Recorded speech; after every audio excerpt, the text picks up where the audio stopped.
महाराष्ट्र के ऊर्जा राज्य मंत्री ने महावितरण कंपनी के निजीकरण को लेकर सवाल उठाए हैं। आपको बता दें कि मुंबई समेत महाराष्ट्र के कुछ भागों में विद्युत वितरण करने वाली सरकारी कंपनी महावितरण को निजी कंपनियों को दिए जाने की संभावना बन रही है। केंद्र सरकार ने इस आशय पर निविदा प्रस्ताव भेजा है।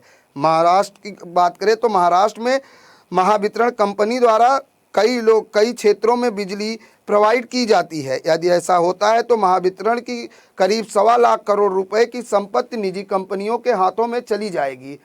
बकाया बिजली का बिजली की चोरी, सरकारी कार्यालयों द्वारा बिल भरने में उदासीनता जैसी अनेक समस्याओं से महाराष्ट्र सहित हर राज्य की विद्युत वितरण कंपनियों को दो चार होना पड़ता है।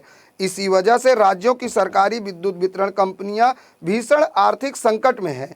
इस स्थिति की वजह से इन कंपनियों का निजीकरण करने का विचार केंद्रीय ऊर्जा मंत्रालय ने प्रधानता से शुरू किया है।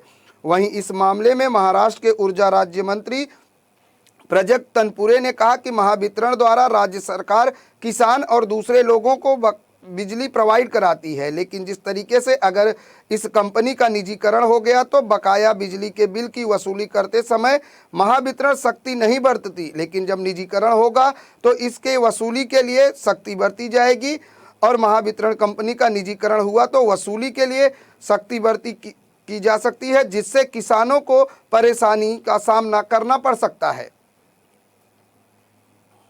महावितरण हमारी जो कंपनी है वो किसानों को भी बिजली डिस्ट्रीब्यूशन करने का काम करती है और किसानों को कई हालातों से गुजरना पड़ता है। कभी बाढ़ आता है, कभी सूखा आता है, तो वहाँ पे थोड़ा फ्लेक्सिबल रहना पड़ता है और हमारी सरकार फ्लेक्सिबिलिटी दिखाकर ही काम करती है।